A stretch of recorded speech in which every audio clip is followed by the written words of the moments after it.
Hemos estado viendo algunos temas a las cuales titulé de una forma general lecciones prácticas que nos deja la Iglesia de Corinto, porque la Iglesia de Corinto tiene mucho que decir en cuestiones precisamente de aspectos de su vida eclesiástica y también precisamente de sus acciones como iglesia, por lo cual, pues, gracias a Dios, la palabra, ¿verdad?, que Dios reveló a través del apóstol Pablo es clara y también es puntual, en el sentido de que trata los problemas que estaban precisamente surgiendo dentro de esa congregación.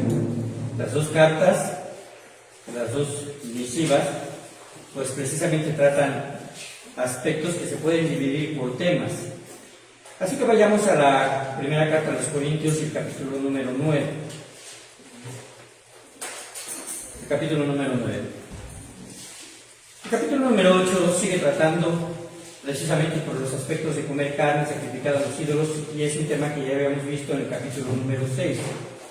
Y Pablo, bueno, continúa precisamente haciendo hincapié acerca de aquellos que deben de actuar de forma madura, ¿verdad?, uniendo y anteponiendo primeramente su amor antes de exigir sus propios derechos, para no hacer caer al débil en la fe. El tema que hoy vamos a tratar está basado en el capítulo número 9.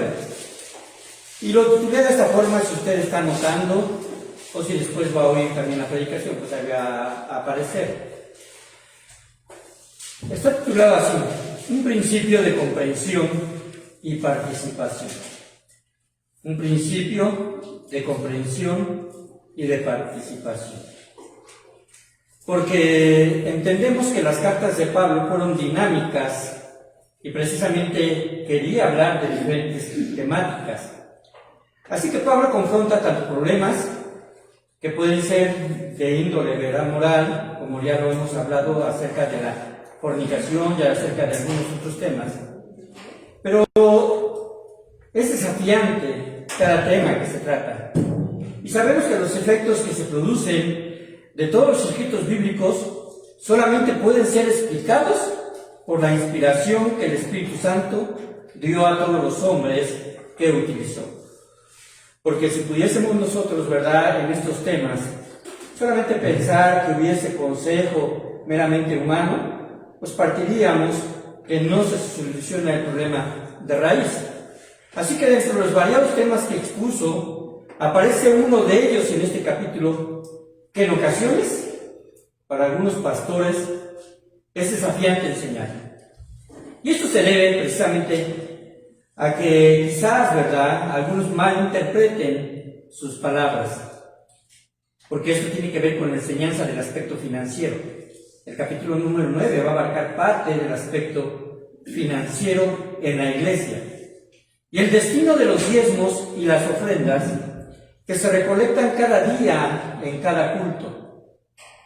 Así que el subtítulo que aparece al iniciar, ¿verdad?, en este capítulo 9 a los Corintios, en su primera carta, aquí, si ustedes lo observan en sus Biblias, aparece como los derechos de un apóstol. ¿Lo notaron? Los derechos de un apóstol, porque Pablo precisamente empieza a apelar de sus propios derechos porque había sido subestimado por la iglesia de Corinto. Pero también se podría titular los que anuncian el Evangelio, que vivan del Evangelio, puesto que uno de los versículos que vamos a estudiar en este capítulo precisamente habla de eso. Los que anuncian el Evangelio, que vivan del Evangelio. Y no es mi intención, ¿verdad?, desglosar versículo por versículo de este capítulo, sino lo que dice precisamente el título de la enseñanza: entender cuál es el principio de participación y enseñanza, ¿verdad?, y de cooperación en lo que Pablo nos empieza a enseñar. Ahora podemos ponerlo en una pregunta: ¿por qué del sostenimiento de los pastores? Porque es un tema principal, por lo menos vamos a decirlo en la mitad del capítulo. ¿Por qué la iglesia debe de sostener a sus pastores? Y podemos entonces enumerar estas razones. Y la primera razón, si usted está notando, es esta: porque los obreros son llamados de tiempo completo. Porque los obreros son llamados de tiempo completo. Voy a leer el versículo número 1 y el versículo número 2. ¿Lo tienen ustedes? Léanlo conmigo en voz alta, por favor. Dice así: no soy apóstol, no soy libre, no he visto a Jesús el Señor nuestro, no sois vosotros mi obra en el Señor. Si para otros no soy apóstol, para vosotros ciertamente lo soy, porque el sello de mi apostolado sois vosotros en el Señor. El contexto, hermanos, de este pasaje gira precisamente en relación a que algunos creyentes en la iglesia de Corinto pensaban que Pablo no era apóstol. Quizás algunos habían metido estas ideas, ¿verdad?, en la iglesia y decir, bueno, nosotros conocimos a los apóstoles del Señor, porque precisamente todavía en este tiempo vivía la gran mayoría. Y entonces pensaban ellos, bueno, a Pablo nunca lo identificamos como apóstol, pero sabemos que Dios le llamó y que cumple precisamente esos elementos del apostolado.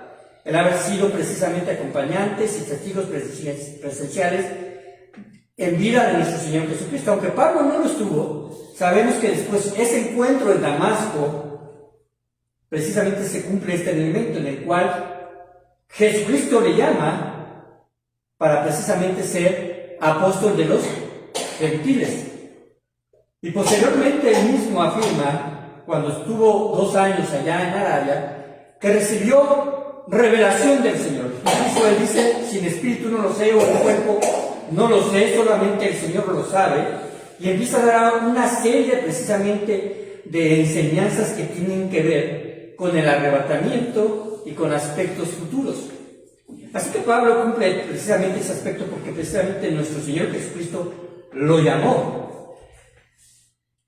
Pero en el verso número 1 y verso número 2, Pablo utiliza un argumento retórico, es decir, en donde la pregunta lleva a una respuesta que es obvia. Él primeramente hace una pregunta: ¿no soy apóstol? La respuesta claramente, ¿verdad?, para aquellos que habían entendido el llamado de Pablo es sí.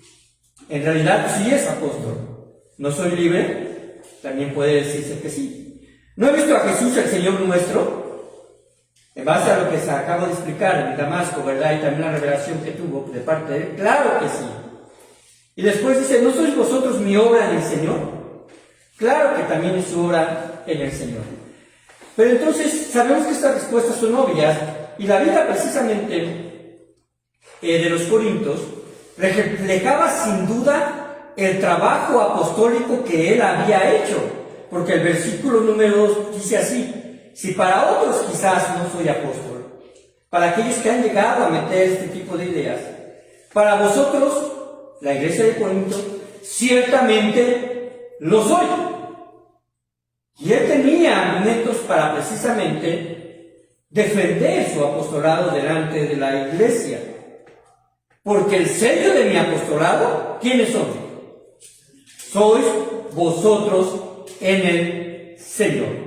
¿Qué quiere decir? Que la vida de los discípulos de Corinto reflejaba precisamente esa prueba de su apostolado, de la enseñanza por la cual Cristo la había llamado.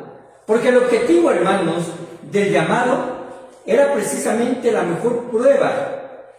Ese llamado de Cristo a su vida del apóstol Pablo, porque él fue llamado para llevar todo el consejo de Dios a las personas. Así que se introduce de esa manera, pero no solamente para defender su posición, no solamente para decir, bueno, deben de identificarme como si yo estuviese peleado, ¿verdad?, de querer a lo mejor tener preeminencia. No era ese el sentido. Si no sabía que les había discipulado, por lo menos él había estado 2 años en la iglesia de Corinto, enseñando precisamente a esta iglesia la doctrina y el consejo de Dios. Les había discipulado. Y eso es una muy buena prueba, una prueba bastante fuerte para decir que Pablo tenía todo el derecho de defenderse. Así que, hermanos, él se introduce de esa manera. Y realmente lo que quería hacer comprender a la iglesia es que hay un principio también de participación en el cuidado pastoral. porque él precisamente entra de esa forma introductoria. ¿Qué enseñó Jesús en Lucas 10:7? Les voy a pedir a las damas que lo busquen, por favor. Lucas 10:7.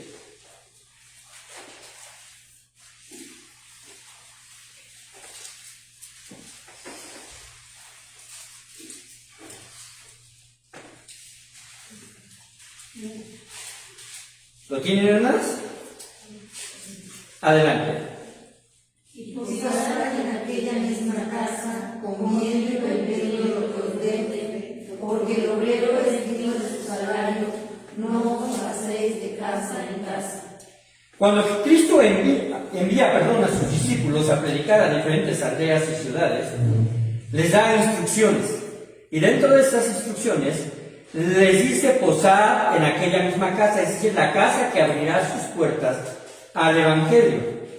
Porque habrá casas que no lo abrirán. Cristo trata también este tema diciendo, sacudir sus pies de esta ciudad.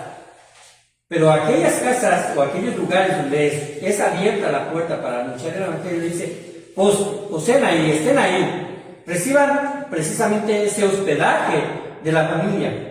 Y además coman y beban lo que os den, es decir, no se pongan ahí, ¿verdad?, quisquillosos con lo que les puedan ofrecer. Pero también esto está basado en un principio, no solamente es un principio de hospitalidad, sino es un resultado del trabajo que estaban llevando los discípulos cuando fueron enviados. ¿Cómo dice la segunda parte?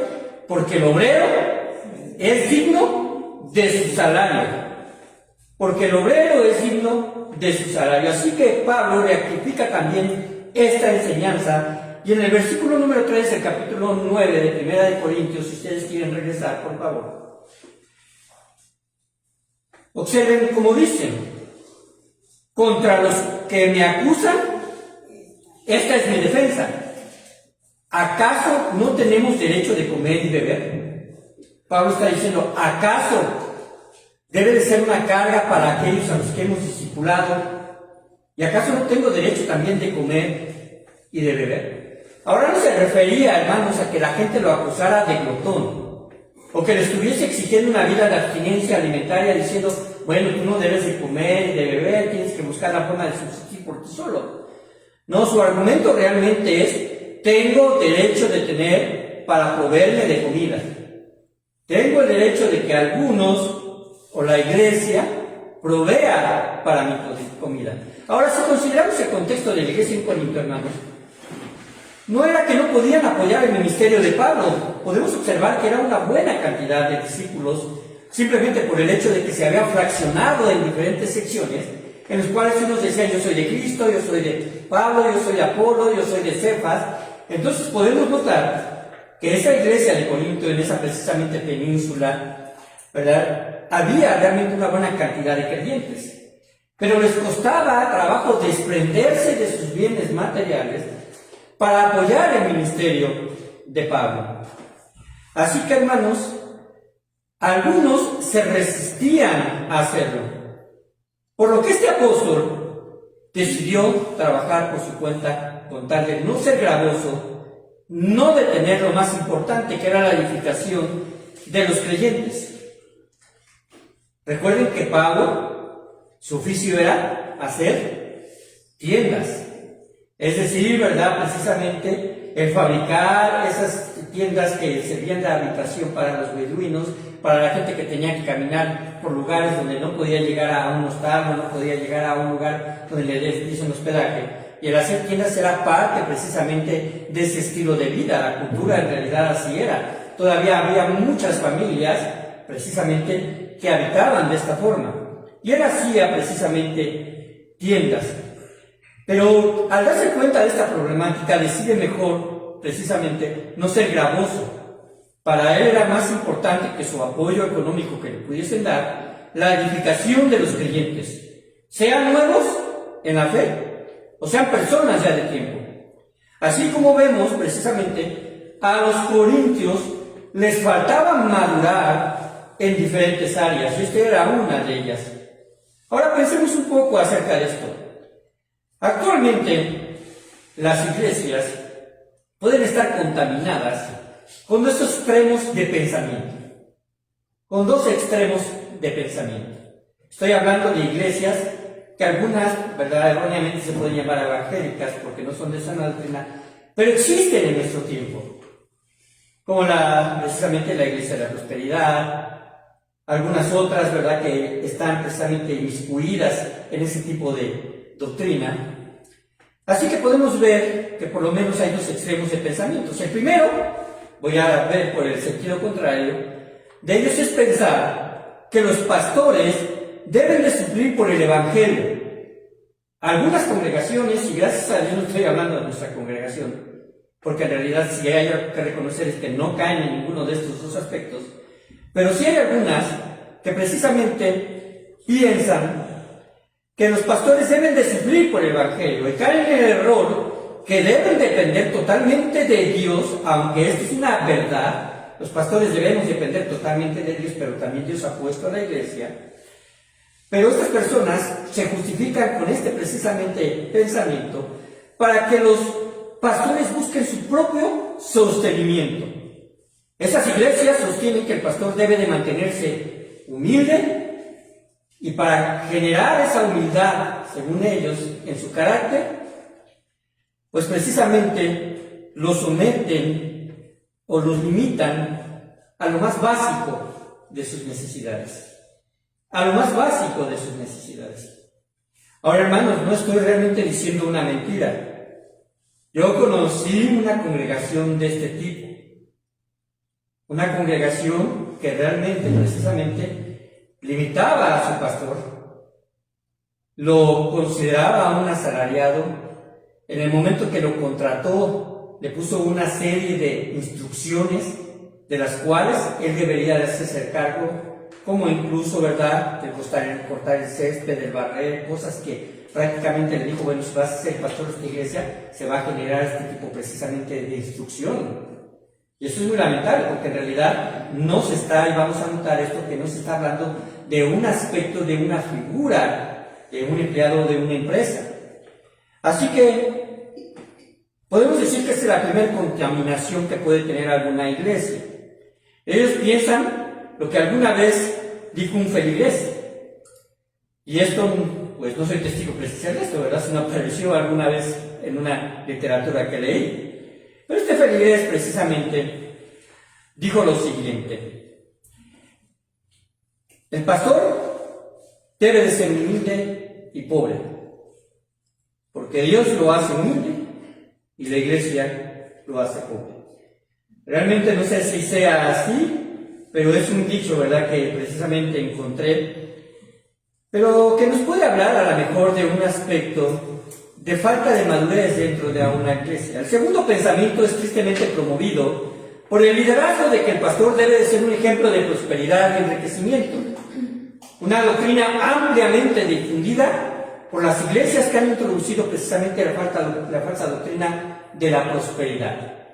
Ustedes lo saben y además corre muchísima, ¿verdad?, información a través de las redes acerca de pactar con Dios.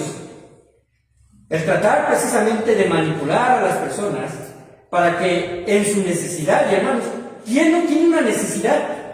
¿Y cuántos no acuden a este tipo de congregaciones porque están precisamente con una necesidad financiera, en la cual están precisamente a lo mejor pensando en poner un negocio y quieren que les vaya bien, o a lo mejor tienen una deuda bancaria, o a lo mejor piensan que si pactan con Dios de esta forma, Dios les va a producir y les va a dar mucho más.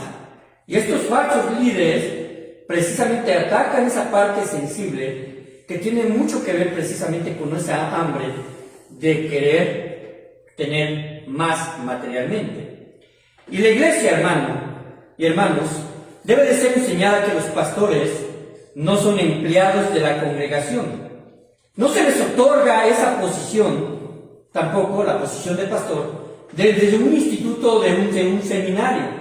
Es decir, los seminarios y los institutos son herramientas precisamente que enseñan doctrinalmente a aquellos que asisten, que acuden, y además que en algunos momentos llegan precisamente a comprender si su llamado es real o no lo es. Eso no impide que tengan un acceso a un instituto.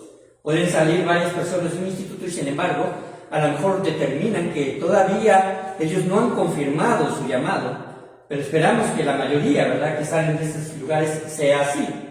Pero no hacen pastores. El pastor precisamente viene siendo y a partir de aquellas definiciones, ¿verdad?, y aquellos aspectos de conducta que aparecen en 1 Corintios capítulo número 3, para que entonces él confirme su llamado y la iglesia a sí mismo ratifique esto a partir de una ordenación.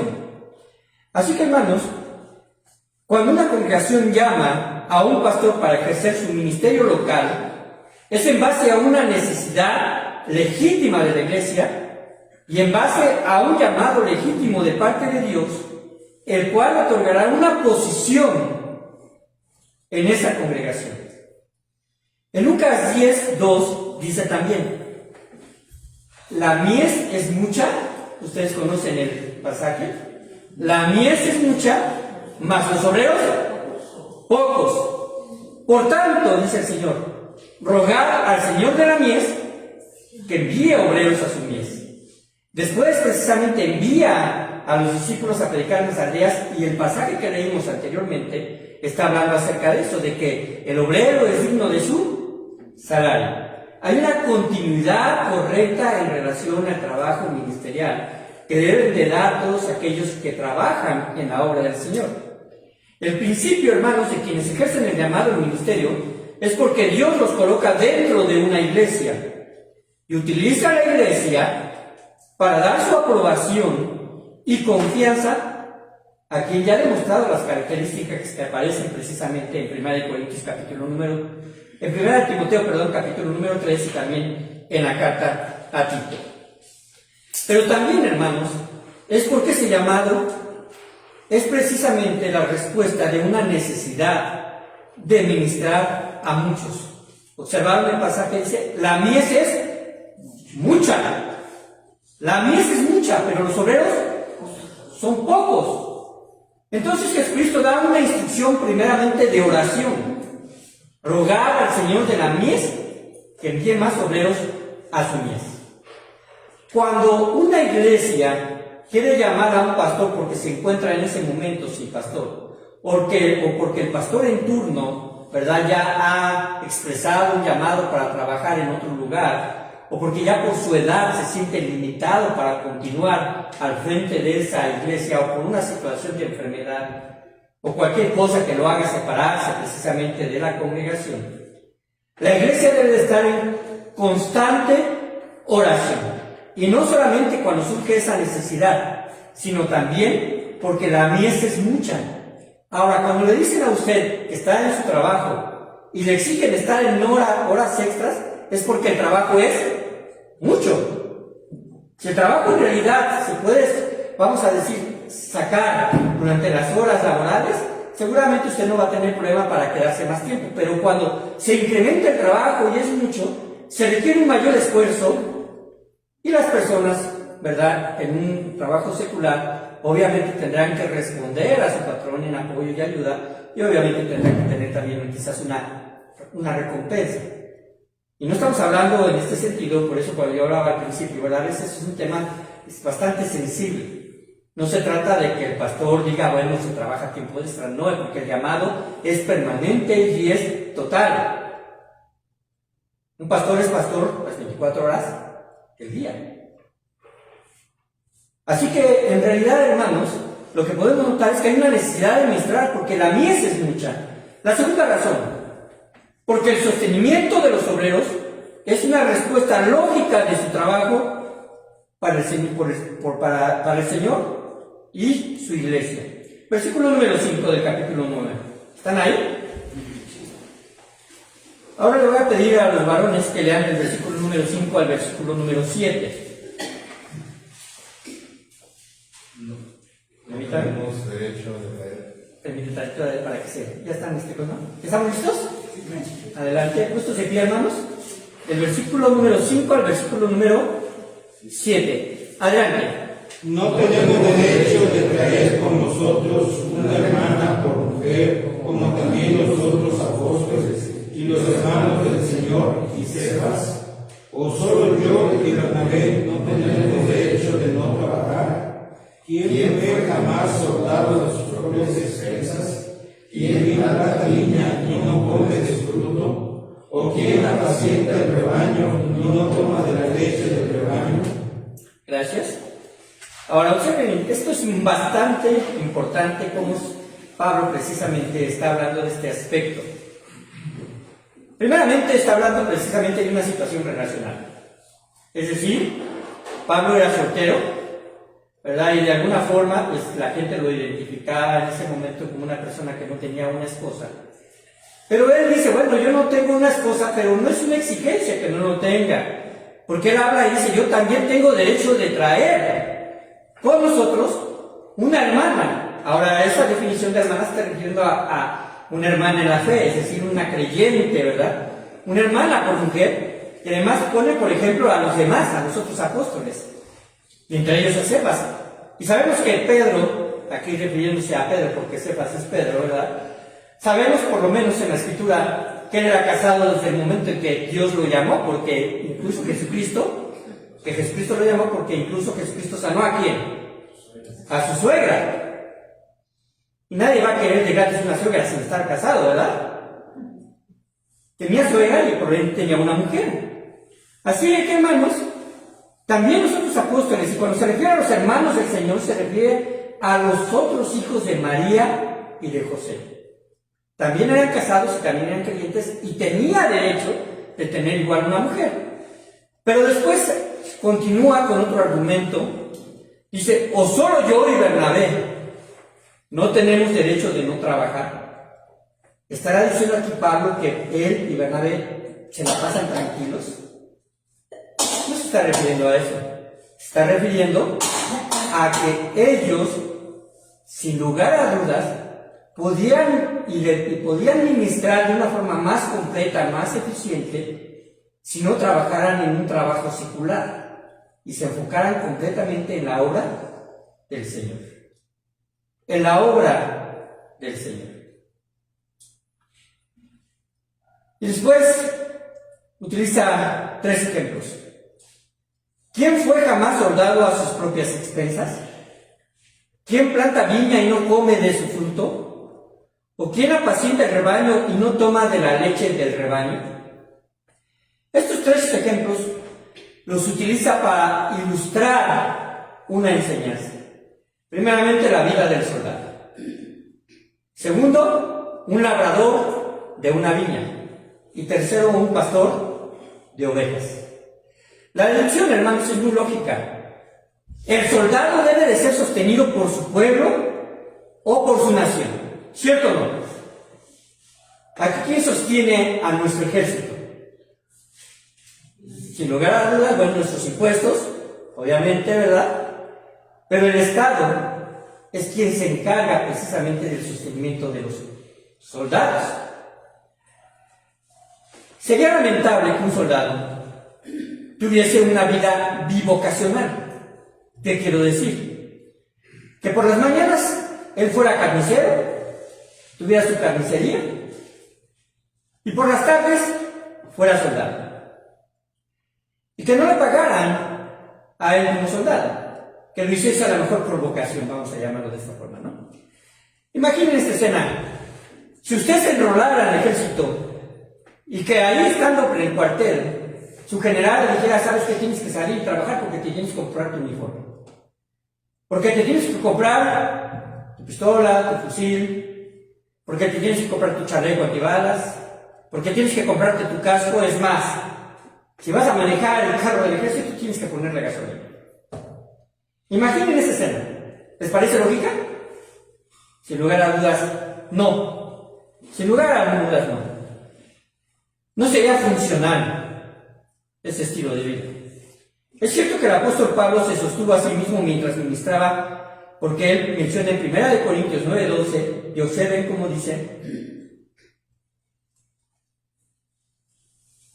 Le voy a dar lectura desde el 9. Porque en la ley de Moisés está escrito, no pondrás bozal al buey que trilla. ¿Tiene Dios cuidado de los bueyes? ¿O lo dice enteramente por nosotros? Pues por nosotros se escribió, porque con esperanza debe dar el que ara y el que trilla con esperanza de recibir su fruto. Si nosotros sembramos entre vosotros lo espiritual, es gran cosa si segaremos de vosotros lo material. Observen el versículo número 11. Si otros participan de este derecho sobre vosotros, ¿cuánto más nosotros? Es decir, la iglesia sostenía a otras personas, pero se negaba a apoyar a Pablo y a Bernabé. Parecía ilógica la situación. Pero sin embargo, hermanos, el versículo número 12 continúa diciendo así: pero no hemos usado de este derecho. Pablo sabía que en realidad debería de haber una respuesta de parte de la iglesia para el apoyo de su sostenimiento, pero él la deja a un lado. No hemos usado de este derecho, sino que lo soportamos todo por no poner ningún obstáculo al Evangelio de Cristo. ¿No sabéis que los que trabajan en las cosas sagradas comen del templo y los que sirven al altar del altar participan? Versículo número 14. Léanlo, por favor, en voz alta. Adelante, hermanos. Si la Biblia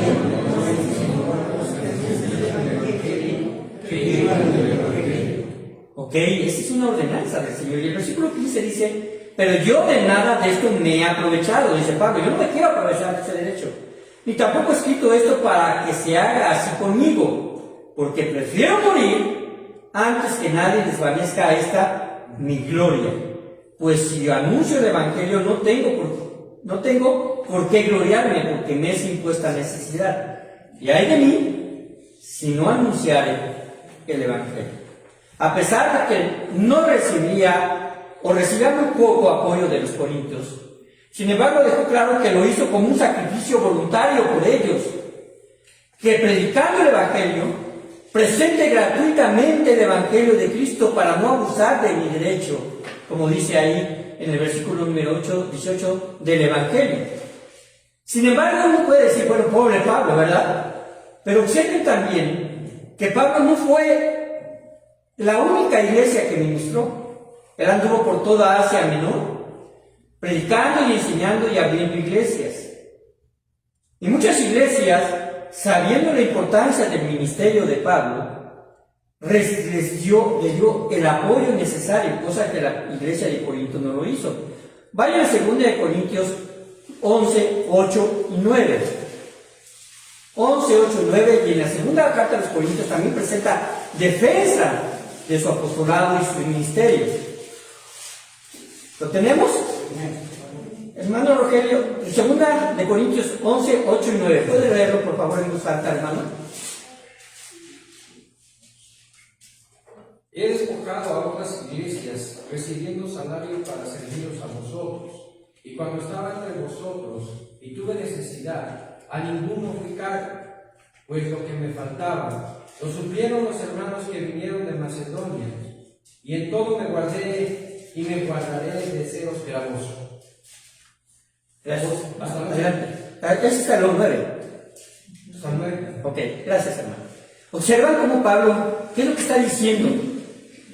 Yo me imagino si les habrá llegado al corazón de los corintios esto, de decir precisamente que he despojado a otras iglesias, y no quiere decir que los haya presionado, sino está diciendo otras iglesias, ¿verdad?, voluntariamente, se despojaron de sus recursos para apoyarme a mí, pero yo he sido apoyado para servir a quién en este momento, a los corintios, para servirlos a vosotros. Si en realidad, hermanos, las iglesias que aportaban eran unas iglesias que Dios impartía gracia, y de la cual esa gracia se extendía hasta la vida de Pablo. Y porque él dice, cuando estaba entre vosotros y tuve necesidad, a ninguno fui carga, pues lo que me faltaba lo supieron los hermanos que vinieron de Macedonia, y en todo me guardé y me guardaré de seros gravos. Esto es dura y esto es reflexivo. Ahora, sin duda, hermanos, otras congregaciones se hicieron o en parte o completamente de Pablo, a cargo de Pablo. Lo que restó bendición a la iglesia de Corinto, precisamente quizás no se entendió que es más bienaventurado dar que recibir. Ahora imaginen el siguiente ejemplo que pone un viñador. Un viñador que no puede saciar su sed con el fruto de la vid. O a un pastor de ovejas que no puede alimentarse o beber de la leche de los animales de quienes cuida. Y que a pesar de ser, ¿verdad?, asalariado, quizás no sea el dueño, diga, no puedes hacer absolutamente nada, quieres tomar leche, vete a tus propias ovejas o vete a comprarla. O es más, te la cobramos. Es un aspecto, ¿verdad?, que en realidad Pablo lo viene trabajando de esta forma, como si fuese una respuesta lógica.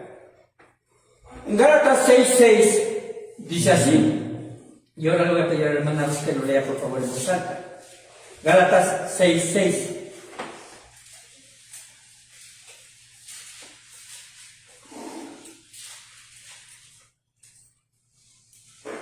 El que es enseñado en la palabra, haga partícipe de toda cosa buena al que lo instruye. Gracias. Ahora, todos somos enseñados en la palabra. Como resultado, nuestro Señor quiere que tengamos precisamente una actitud correcta. Y dice, haga partícipe de toda cosa buena al que lo instruye. Aquí puede entrar varios aspectos, como el hecho a lo mejor de dar testimonio de cómo su vida va cambiando a su propio maestro, a su propio discipulador. Es decir, hermano, me siguió tu consejo, gracias por hacerlo. Pero también tiene que ver en el aspecto material. Es decir, hay reciprocidad en cuanto al que es enseñado y el que instruye. La tarea principal del pastor es enseñar al pueblo, y aquí queda claro que la congregación tiene la responsabilidad de compartir toda cosa buena con su pastor o con su maestro o discipulado. Tercera razón. Otra razón es porque es escritural. Y vayamos a 1 Corintios 9, versículo número 8. Ahora le voy a dar lectura yo.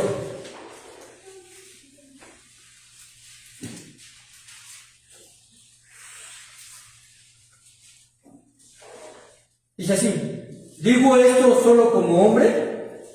¿No dice esto también la ley? Porque en la ley de Moisés está escrito, no pondrás bozal al buey que trilla. ¿Tiene Dios cuidado de los bueyes? ¿O lo dice enteramente por nosotros? Y aquí está la respuesta a esa pregunta. Pues por nosotros se escribió. Porque con esperanza debe arar el que ara, y el que trilla con esperanza de recibir su fruto. Y ya leímos los demás versículos, hasta el capítulo 1, hasta el versículo 16. Pablo utiliza aquí un mandamiento en Deuteronomio 25:4. Ese mandamiento dice, no pondrás bozal al buey cuando trilla. En la antigüedad, ¿verdad?, cuando se trillaba el grano del trigo, se tenía que meter a un molino. Ese molino era solamente dos grandes bloques de piedra redondos, los cuales precisamente se habían tallado para una función. Una se mantenía fija en el piso y la superior, que embonaba perfectamente con la de abajo, quedaba libre, pero estaba precisamente un pedazo de madero que sobresalía en donde se ataba al buey o a otro animal. ¿Qué era lo que se hacía? En la parte central de la piedra superior había un pequeño hoyo y había un declive para que se pusiese ahí el trigo, y entonces el buey empezaba a dar vueltas, y se generaba precisamente que se trituraba el grano. Esa era parte precisamente de poder tener el trigo, ¿verdad?, para poder hacer los alimentos. Pero cuando se colocaba el trigo en esas vueltas y todo eso que sucedía, se caía el trigo o se caía la paja a un lado de donde el buey caminaba. El buey tenía que ir sin bozal. ¿Qué era lo que producía el bozal en el buey? Que no pudiera comer, que no se podía inclinar. Dice, no pondrás bozal al buey que trilla. Ese era un elemento, también había otro elemento para recoger la cosecha, pero la idea principal es esta: el buey podía comer de lo que caía. Por eso es que no pondrás bozal al buey que trilla. Y es que claro que Pablo utiliza esto para dar relevancia al trabajo del ministerio pastoral y no tanto al trabajo agrícola que representa precisamente a este animal, el buey que trilla.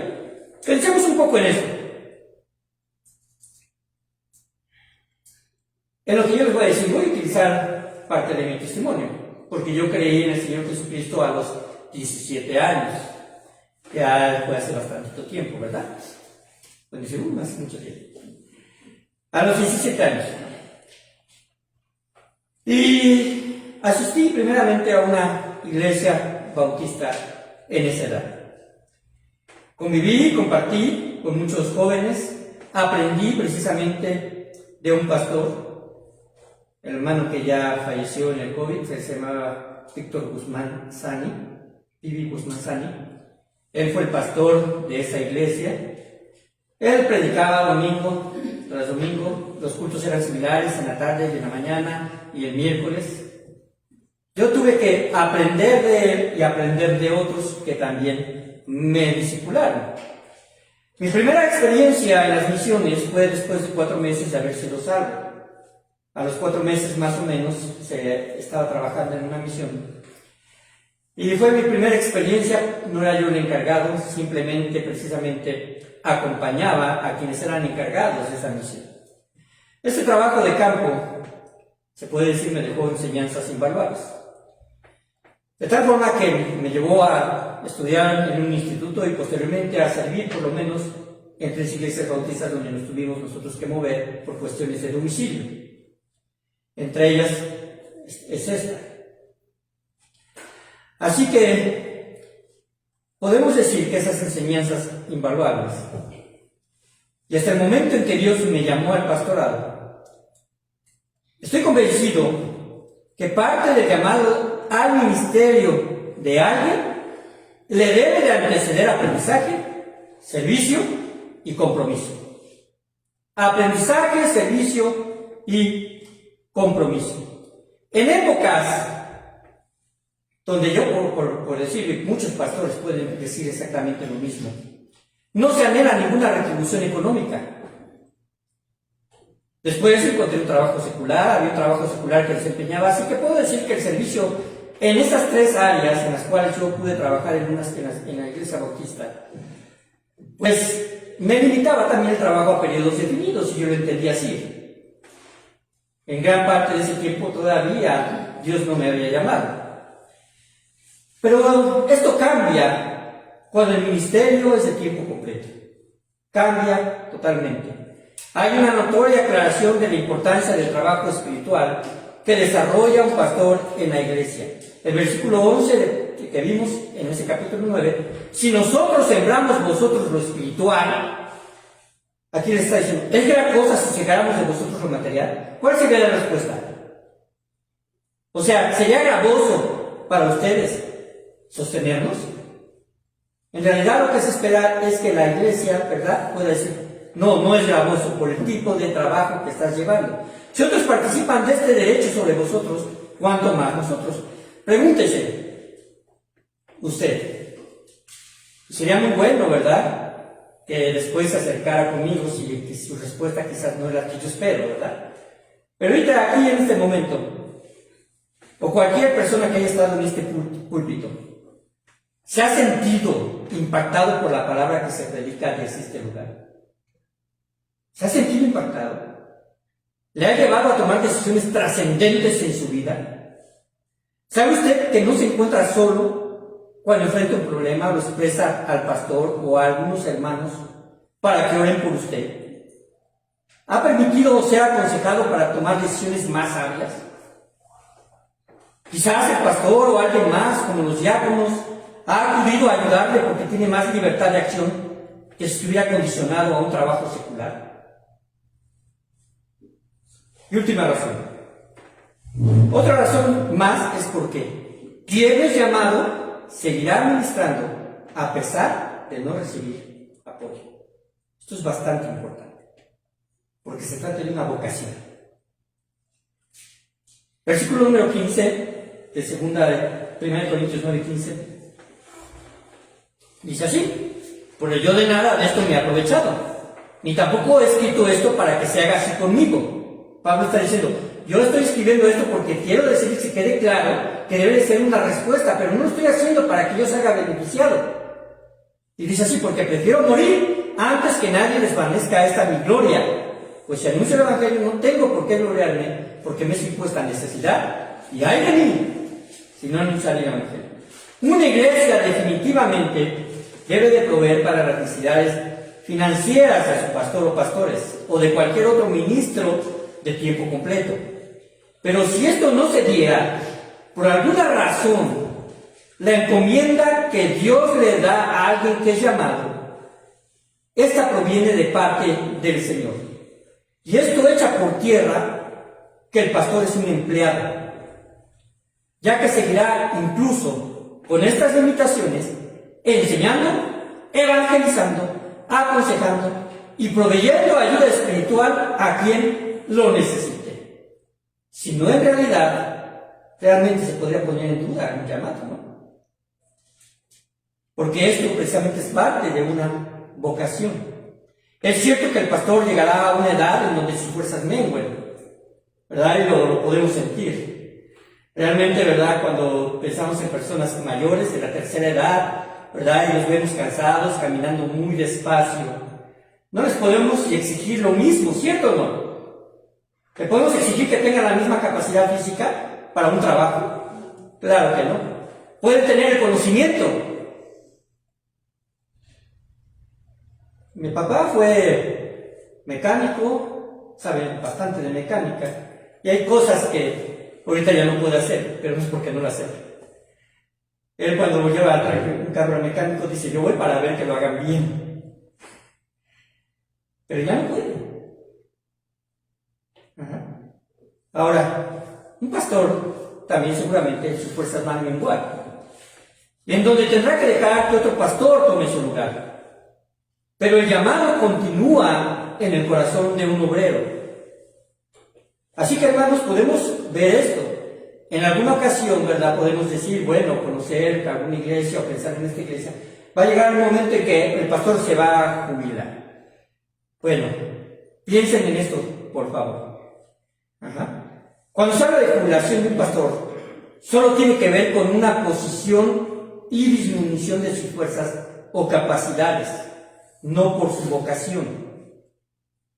Porque él podrá seguir edificando a la iglesia de otra forma. Pablo, después de sus viajes misioneros, ¿qué pasó después de sus viajes misioneros de Pablo? En la Reforma General, ¿dónde pasó el resto de sus días? En prisión. Lo pasó en prisión. Ahora, ¿dejó de servir? Ya no estaba en la capacidad de abrir la iglesia porque no podía ir de forma presencial a esos lugares. Y desde ahí, desde esos lugares, de esas cárceles, él escribió lo que se conoce como sus epístolas desde la cárcel, que son precisamente de gran importancia porque Dios quiso utilizarlo ahí. La cuestión es esta: ¿quién puso a Pablo en la cárcel? O, mejor dicho, ¿quién permitió que Pablo estuviese en la cárcel, sino solamente Dios? Porque Dios mueve las circunstancias. Y podemos pensar, ¿por qué una persona tan útil como misionero, Dios precisamente le permite estar ahí y sufrir penalidades? Bueno, sabemos por la palabra de Dios que desde el principio de su llamado había anticipado esto, que sería llamado para predicar a reyes y a gentiles, pero que también sufriría por el nombre de Jesús.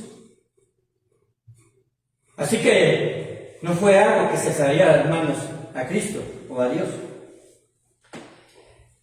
Él pasó prácticamente el resto de su vida en prisión. ¿Y Dios lo siguió ocupando? Sin lugar a dudas. La escritura inspirada de sus cartas, estas cartas desde la cárcel, todas son de bendición para aquellos que las estudian. Hay pastores, hermanos, y gracias a Dios porque esto nos permite conocerlo a través de aquellas reuniones que a todos podemos llevar, como las UPBCs, como reuniones quizás, ¿verdad?, de enseñanza pastoral, específicamente a pastores, donde convive uno con pastores también. Podemos entender y podemos saber, ¿verdad?, de forma directa, que hay pastores que quizás en sus congregaciones o años posteriores de que ya no pueden precisamente estar directamente responsables de una congregación tan grande o una congregación independientemente del tamaño, ellos se mantienen abiertos para enseñar a pastores más jóvenes, a dar consejo a ovejas que acuden a ellos por sus años de experiencia. Otros más han dedicado sus años a escribir libros o devocionales. Algunos solamente se dedican a predicar en talleres o dar cursos, porque todavía son de valor para la mies del Señor. ¿Y por qué no, hermanos? pensar en lo siguiente. ¿Por qué no pensar en esos pastores que tienen el deseo de disfrutar a sus familias en esos últimos años, que saben ellos y sabemos todos que tendrán que llegar?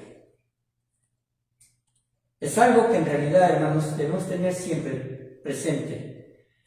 Así como lo dice precisamente el título, es un principio de comprensión y de participación. Vamos a ver. Padre bendito, te doy muchas gracias por este tiempo. Y tú sabes, Señor, que la intención del corazón mío, Padre, es expresar lo que ya hemos venido estudiando, Señor, de forma consecutiva en la Carta a los Corintios. Hemos llegado a este capítulo que a veces parece ser, Señor, sensible. Pero, Padre, lo único, Padre, que queremos es que la sensibilidad, Señor, que propiamente dicho, no estoy hablando de nuestra iglesia, porque siempre ha sido una iglesia que responde, pero que quizás, Señor, en un futuro tendrá que tener, Señor, a alguien de pastor, Señor, al frente de esa congregación, o otras congregaciones que quizás, Señor, hermanas nuestras, pues tengan que ser enseñados también en este aspecto y en esta área. Que tú, Señor, siempre, Padre Santo, nos permitas participar y nos permitas comprender lo que tu palabra enseña y dice. En el nombre de Cristo Jesús, Señor, te damos toda la honra y gloria, y Señor, por ese amor, Padre, que tú has derramado en nosotros, despídenos en paz. Y llévanos con bien a nuestras casas, y cuida de todos aquellos, nuestros hermanos, para que este próximo domingo, Señor, podamos gozarnos delante de tu presencia y seguir aprendiendo.